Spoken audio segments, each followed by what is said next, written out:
So, please help me to welcome our absolutely fabulous chairman, Miss Safri Brown, who will now set the context for our conference for today. Thank you, Kim.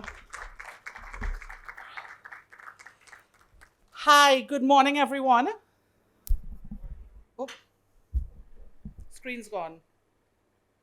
Okay, great.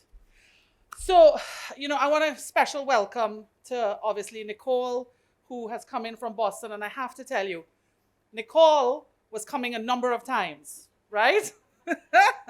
And a number of times we had to say, oops, COVID, there's been a spike, you can't come now. And I just really want to appreciate Nicole's effort. And once we were able to say February 24th, she's like, great, I'll book the flights.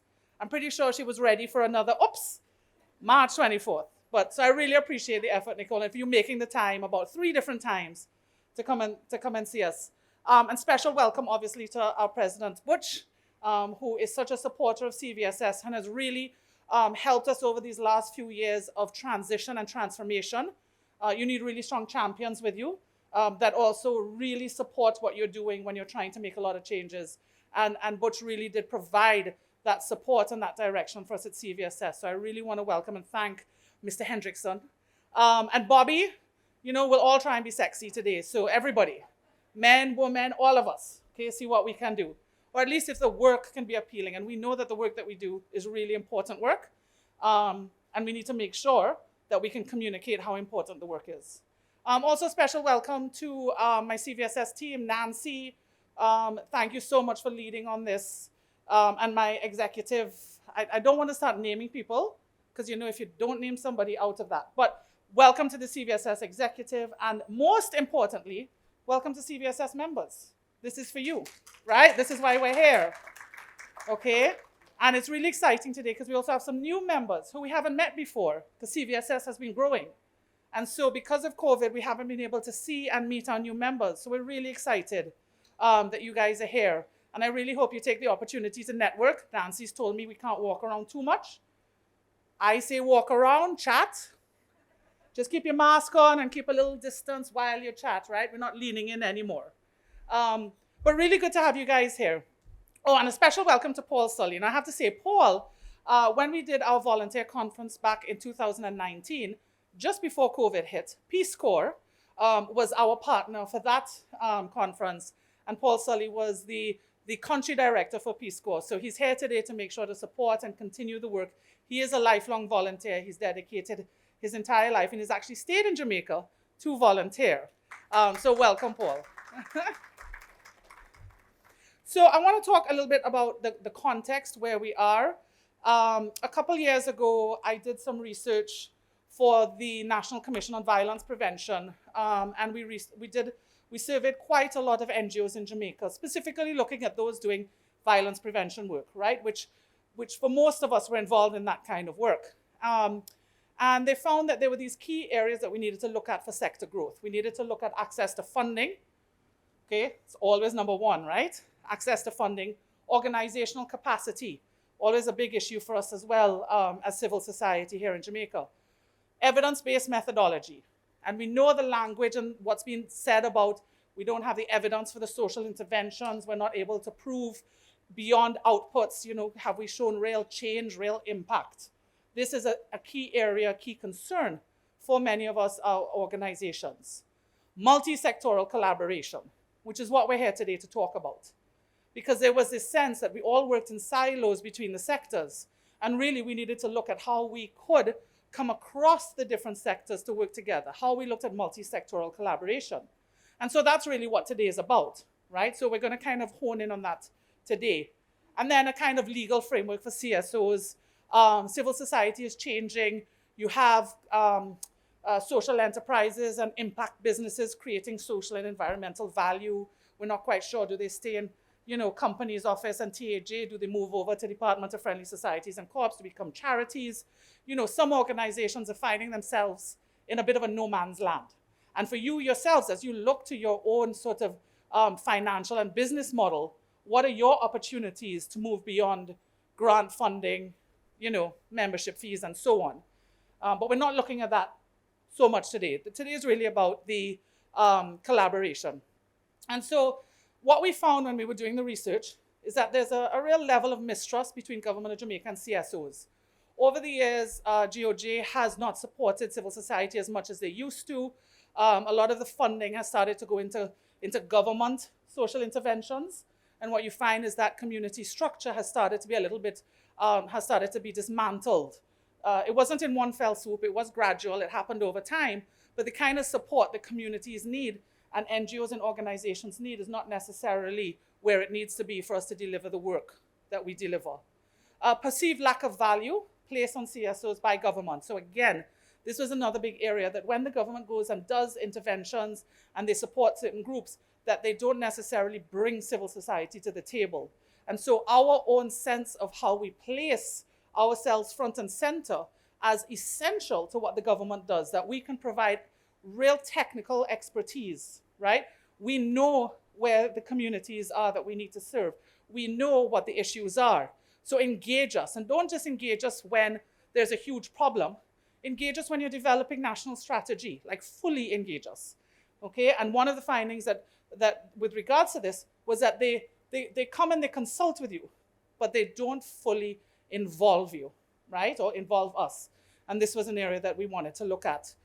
Reflecting broader societal distrust, NGO to NGO interaction. So even amongst ourselves, are we comfortable working with each other, right?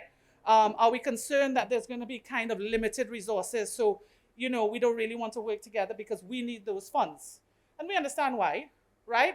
This is not a judgment call on our motives, but because we have such limited resources and because we don't have a space of open collaboration, this is something that is a continuing issue. Okay, so these were some of the findings. And then during COVID, CVSS did a little kind of scan of where things were and what was happening with our NGOs. And these were some of the things that we found. Donations were cut, and they were cut immediately. And if you remember back in March 2 years ago, when the entire country came to a standstill, right? And we were all wandering around our streets like Armageddon had just happened, and there was nobody on the streets, and we were walking outside, sort of what's going on. Well, a lot of funding stopped at that point, right? The other issues in terms of delays in accessing approved funds, and a number of NGOs indicated this was a problem because everybody's trying to figure out what to cope, the funders, the donors, the international partners. There was a kind of real delay in service provision funding, and that really inhibited a lot of the organization's ability to provide during an extremely urgent time the work that they needed to do. Lack of new partnerships, right? Well, we can say that. I mean, how many of us made friends those first few months, new friends, you know what I mean? Like your whole life closed in, and the same thing for NGOs. Their worlds closed in, their ability to come to something like this and meet and collaborate and develop new partnerships, it wasn't there, okay? And that's a really important part of how NGOs develop is through new partnerships, collaborations, and exposure. Drops in revenue. So any NGOs that provided fees, service for fees, had real issues, okay? So if it was that you had, you provided services to schools and you were paid for that by the Ministry of Education, suddenly there was no school, you weren't able to provide that, and therefore you weren't able to bring in any revenue for your organization. Any of you that do consultancies or advisory services through your NGO, suddenly all that stopped. Cancellation of regular activities. This happened very badly for CVSS because one of our main ways of earning revenue was through our events, through our CVSS Summer Games, our Hall of Fame Awards, our galas, and we couldn't have any. It all just completely ceased. So therefore, you had to really start looking at, oh my gosh, what do? We can't have these fundraising events. And then funded interventions. So what we found is that some of the organizations who'd been approved for funding, but maybe hadn't necessarily gotten the funding yet, they canceled it. Money started to get diverted away from the work we were doing towards COVID response. And then missed targets. So again, many of our organizations who were getting funding had targets to deliver, but now we couldn't meet those targets. And so therefore we were missing our dates. And this was an issue for many of them because what it did is it set back your ability to move on to new tranches of funding. You couldn't hit that deliverable for another 6 months. And then therefore you couldn't get the next set of funding, 6 months later. Meanwhile, you were still trying to provide. So these were some of our findings with COVID when we did a scan, probably about 1.5 years ago. Now we're doing some research with the Commonwealth Foundation around how we create a more resilient civil society. So if we ever have a pandemic again, and I don't know if that's as far-fetched as we think this might be a once in a lifetime, but if you think about, what Chickpea did to us and Zikvi in my life, I don't remember things sort of barreling through the entire population with such speed. There is a possibility that unfortunately this sort of thing could become a new normal. And so our ability to completely respond immediately, we need to look at that. We need to look at our own resilience. So far, and Kim mentioned that there are people coming around doing surveys. This is what it's for. And so we're going to ask all of you who haven't done it yet to please let the team know. We have Janelle, Leanne, and Joelle who are doing the surveys today. Raise your hands, ladies. Okay, so if they haven't spoken to you, if your organization hasn't contributed to the survey, please let them know. They'll come to you and go through it with you. It's 5 minutes long. 5 minutes, really quick, right? But what are preliminary findings? Well, what we found is that of the, I think so far it's 22 organizations, 78% of them provided COVID response.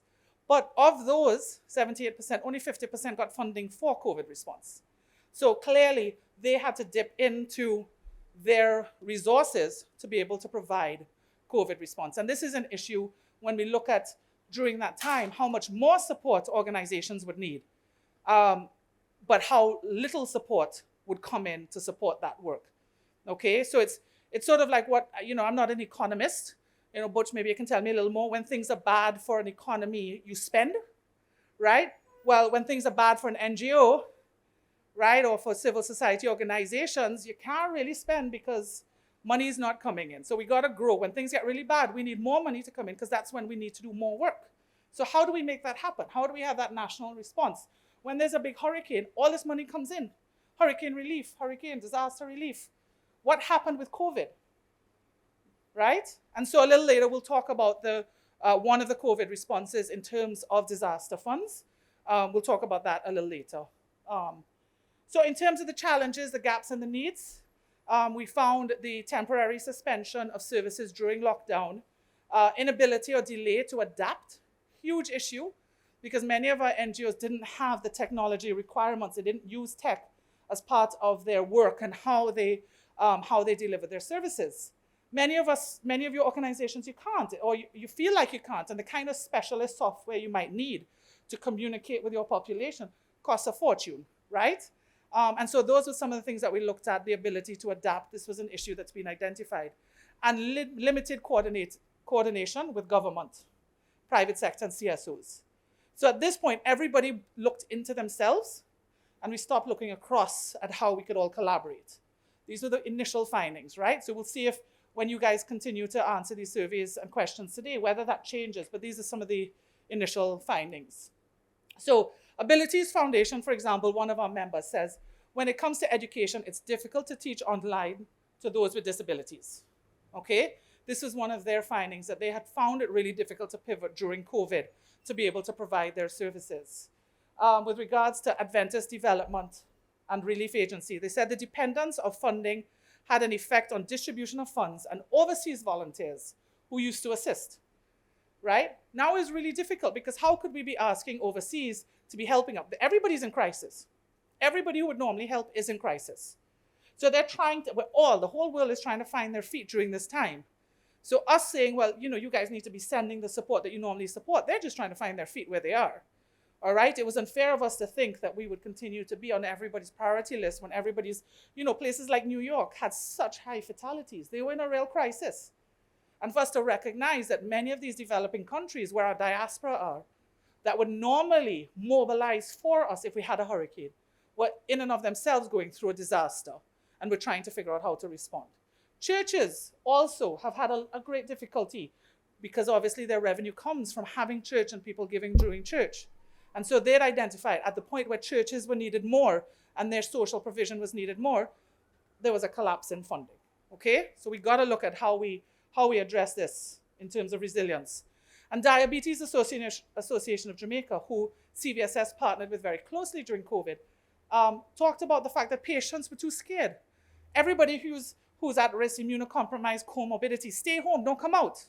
Well, they stayed home. They did not come out. They did not go to clinic. They did not come and get their blood sugar tested. They did not come and get the required treatment that they would normally get, right? So how do we also address that in the future? And this is one of the big issues that Diabetes Association found, is that people were putting their health at risk because of the fear of COVID, okay?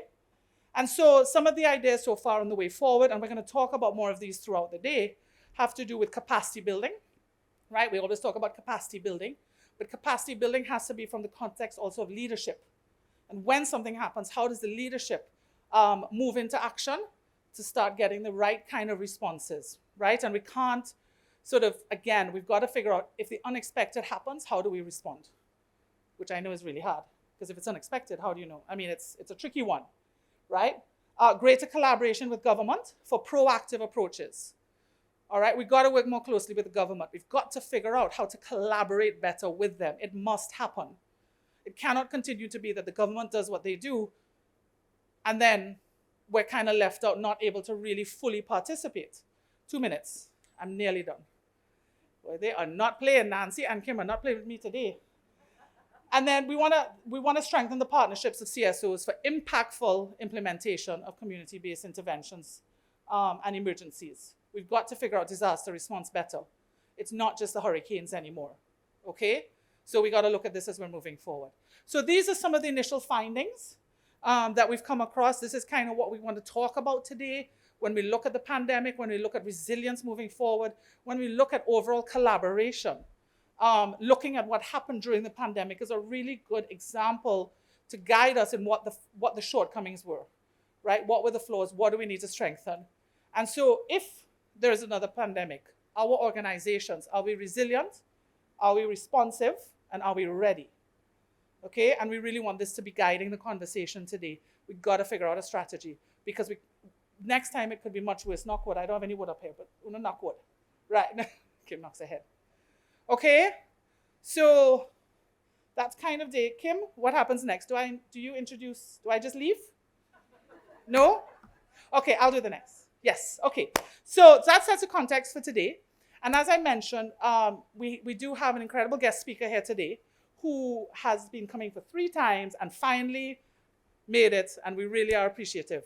And one of our member agencies, Sandals Foundation, their CEO, Heidi, is here today, Heidi Clark, to introduce our guest speaker. And I really want to thank Heidi, the Sandals family, all our partners here today for really supporting. Karen Zaka, who works at Sandals, has been helping us as one of our volunteers to get this conference ready. I want to thank our other volunteers, and I'm going to forget somebody. Anna Brown, Melville, I don't know where Anna is. Kim has been involved. Shante, Nancy, Shiraz, Kimberly Joe from US Embassy has also been supporting us. So thank you guys for really helping. And Heidi, I'll hand over to you.